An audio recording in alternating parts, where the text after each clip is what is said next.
Hello everyone दोस्तों, welcome to profit भाई India. याद आ रहा है कुछ इनको देख के? मार्जिन।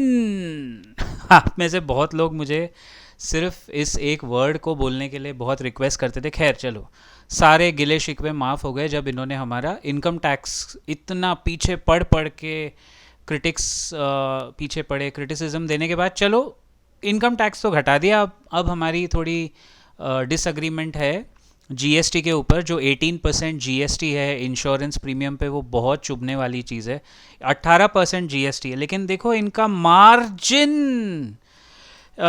ये मैडम अभी वापस आई हैं इनकम टैक्स बिल 2025।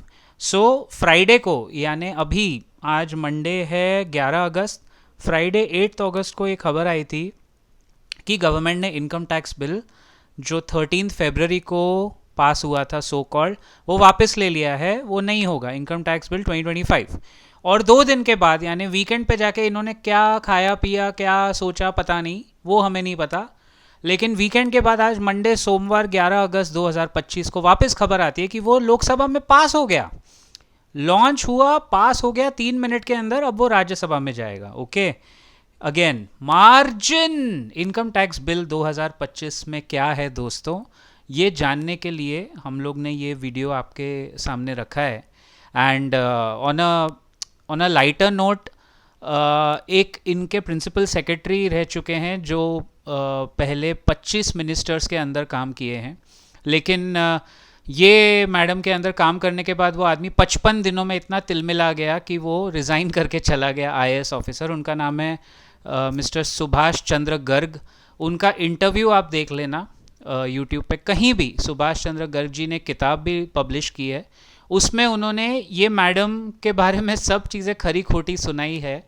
और अगर वो बंदे ने किताब में लिखा है, पब्लिश किया है, तो आप सोचो ये कितनी टैलेंटेड होंगी, है ना? क्योंकि मार्जिन है इनके साइड में। Anyway, new income tax bill has been passed by Lok Sabha. What are the top parliamentary panel suggestions being included? Obviously finance minister ने पास किया। आई थिंक गाइस, मैं आपको घुमा फिरा के बात नहीं करूँगा। अरुण जेटली जब थे इसी गवर्नमेंट में, इसी पार्टी के थे वो। I don't think anybody had even the opposition used to deal with people like Arun Jaitley, Sushma Swaraj, and even to an extend Manohar Parrikar जो गोवा के चीफ मिनिस्टर थे। देखिए, इस तरह के एडुकेटेड लर्नेड पीपल होते हैं, तो चाहे मुझे याद है 2012 में, 13 में, और इवन बीजेपी के आने के बाद भी 2015-16 में कैसे ऑपोजिशन को लेके अरुण जेटली साथ में कंसिडरेशंस करके डिसीजन लेते थे फाइनेंस के। हाँ, डीमोनेटाइजेशन अरुण जेटली का डिसीजन नहीं था, वो आप भी जानते हो, उस पर हम नहीं जाएंगे। ये सब चीज़ें मिस्टर सुभाष चंद्र गर्ग की बुक अगर आप ऑनलाइन भी देखेंगे शायद आपको मिल जाएगी। मैं कोशिश करूँगा वो ढूंढ के आपको उसमें से कुछ एक्सर्प्स बताने की। उन्होंने काफ़ी चीज़ें सरकार के कामकाज की उसमें कवर की हैं, है ना? और उनका इंटरव्यू भी मैं देखा है यूट्यूब पे, तो he is actually given a lot of perspective on Nirmala Sitharaman and why he had to quit his job. Because उनका कहना है कि वो इनके प्रिंसिपल सेक्रेटरी थे, लेकिन मैडम को हमेशा लगता था कि वो इनको डोमिनेट कर रहे हैं, because he was more experienced and more talented and दिमाग वाला आदमी था वो।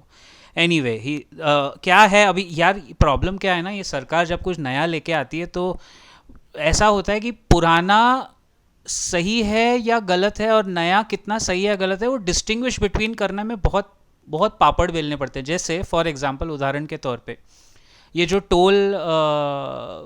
टोल का कुछ पैकेज लेके आए थे गडकरी साहब की टीम, कि 3000 रुपीज़ पर ईयर में आप पूरे साल भर के टोल जितना मर्जी ट्रैवल करो। लेकिन उसमें फाइन प्रिंट में ये है कि वो सिर्फ नेशनल हाईवेज़ पे है।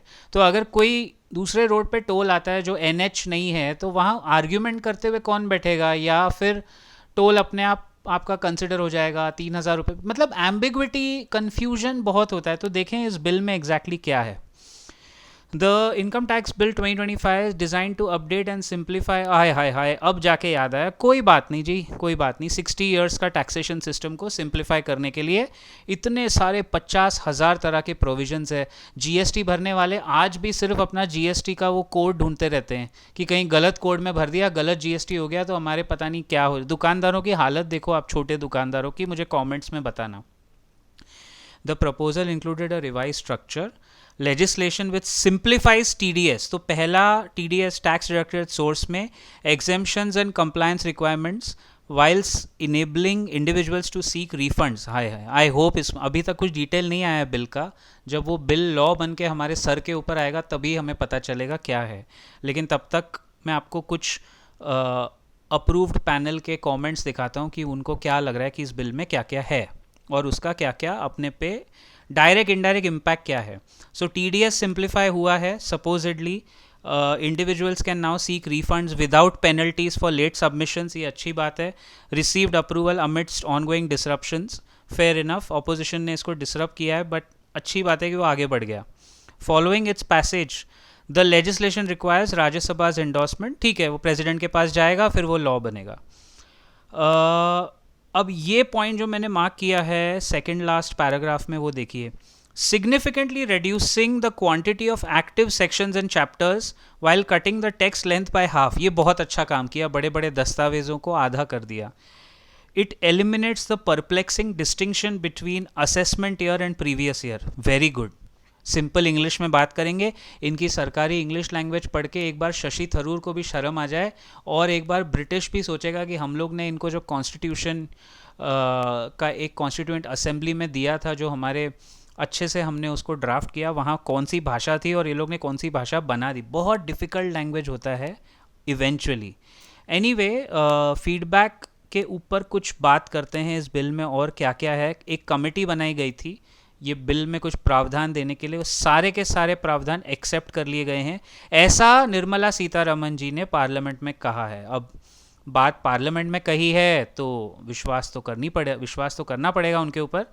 हालांकि पर्सनली मुझे विश्वास नहीं है ऑनेस्टली स्पीकिंग, लेकिन मैं जानता हूँ, एक्सपीरियंस से जानता हूँ, 30-35 साल से, मतलब बचपने से ही पॉलिटिक्स ट्रैक कर रहा हूँ, तो एक्सपीरियंस तो यही कहता है कि बात तो उन्होंने कह दी, अब उसको मानना तो पड़ेगा क्योंकि वो ऑन रिकॉर्ड आई है।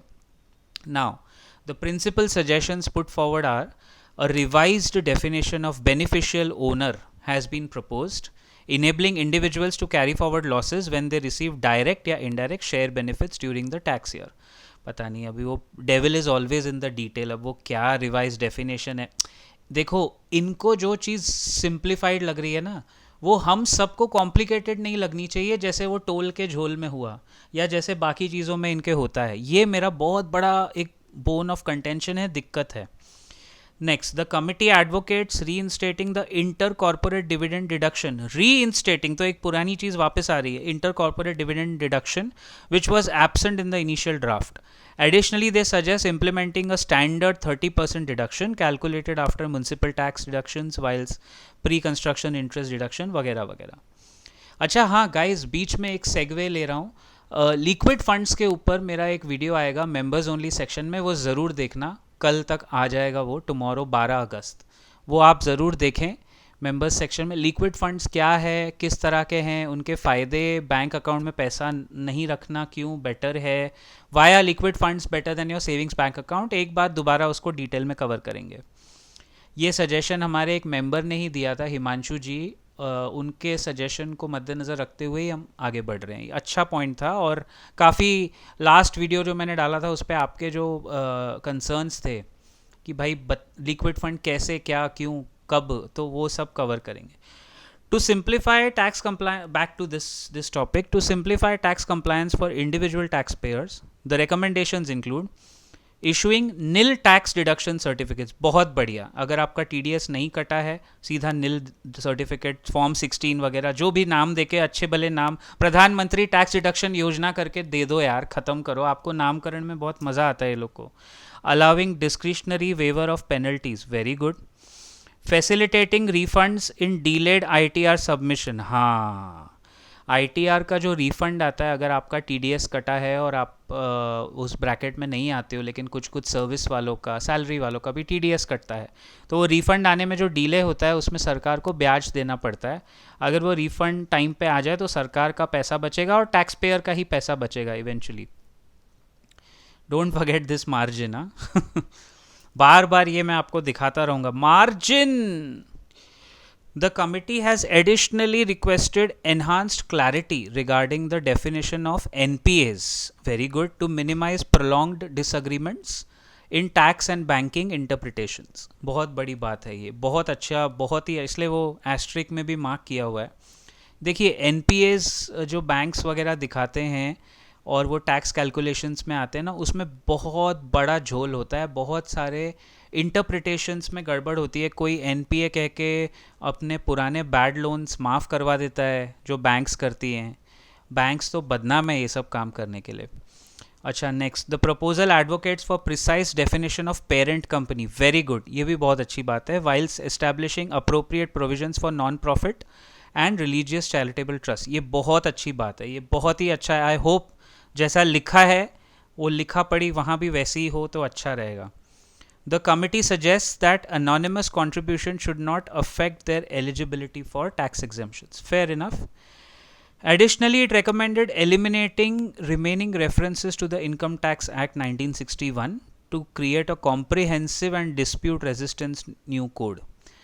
Individuals will now be allowed to claim TDS refund even if their return of income is filed beyond the statutory timeline provided for the filing of income tax return. यानी अगर आपका return statutory timeline के बाद भी file हुआ तो भी आप TDS रिफंड क्लेम कर सकते हो, जो शायद पहले, खैर हमने तो हमेशा टाइम के पहले ही फाइल किया तो ये पता नहीं मुझे होता था नहीं. और टाइम के पहले ही कर देना चाहिए दोस्तों, वो डेडलाइन क्रॉस मत करना. फालतू में 5,000 रुपया पेनल्टी क्यों भरना है आपको, ज़बरदस्ती इनको क्यों देना है. Income tax number 2 bill provides for nil TCS also, tax collected at source also, on the LRS, liberalized remittance scheme for educational purposes, finance by. ये बहुत अच्छी बात है. मतलब अगर कोई बच्चा बाहर पढ़ने जाता है देश के बाहर, पेरेंट्स 20 लाख 25 लाख खर्चा करते हैं तो LRS के थ्रू, प्रॉपर चैनल के थ्रू पैसे भेजते हैं तो उस पर नील TCS, यानी उस पर ऑब्वियसली TCS लगना नहीं चाहिए. अदरवाइज़ सरकार का रूल है, आपको पता होगा ना, एक साल में अगर आपने 10 लाख के ऊपर बाहर खर्चा किया क्रेडिट कार्ड पे या कोई भी इंडिया के बाहर पैसे भेजें तो TCS है, यानी टैक्स है उसके ऊपर भी 20% फ्लैट. मतलब 10 लाख तक नो टैक्स. जैसे ही आपका खर्चा 11 लाख हुआ तो वो 1 लाख के ऊपर 20,000 रुपया 20% एक्स्ट्रा भरना पड़ेगा, 20,000 कट ही जाएगा. लेकिन अगर आप वो खर्चा एजुकेशनल और फीस भरने के लिए कर रहे हैं, किसी बच्चे की फ़ीस भर रहे हैं अपने बच्चे की, तो उस पर ऑब्वियसली कोई टैक्स नहीं है. मतलब मैं फ़ीस भी भरूं, बच्चे को बाहर भी भेजूं, उस पर TCS भी भरूं, वो थैंकफुली नहीं है. उसमें किसी अच्छे IAS ऑफिसर का दिमाग चला होगा कि सर ये तो नहीं डाल सकते, तो उन्होंने नहीं डाला है. खैर, thank you so much for listening in. I think this bill cover क्यों किया है मैंने, क्योंकि देखो इसमें जो चेंजेस है ना, बहुत सारे लोग बहुत सारी बातें आपको शायद दिखाएंगे, but basically the changes on paper in principle look very good for us, but जब वो बोलते हैं ना जो कुछ छप कर आएगा वो अजीब सा कुछ ना हो जाए, और लिखा पढ़ी वही होनी चाहिए जो हमें, यानी हम इंसानों, इंसानी भाषा में इंसानों के समझ में आ जाए. I'll see you in the next video very soon. वैसे आज मार्केट अच्छा खासा रहा, काफ़ी अच्छा बाउंस बैक रहा, पॉजिटिव मोमेंटम है बाज़ार में, क्योंकि ट्रंप एंड पुतिन 15 अगस्त को जब हम देश में आज़ादी मना रहे होंगे तो पुतिन और ट्रंप मिलने वाले हैं अलास्का में. इसको कवर करूँगा एक अगले वीडियो में. Watch out for that. तब तक के लिए जय हिंद, जय महाराष्ट्र, कीप प्रॉफिटिंग.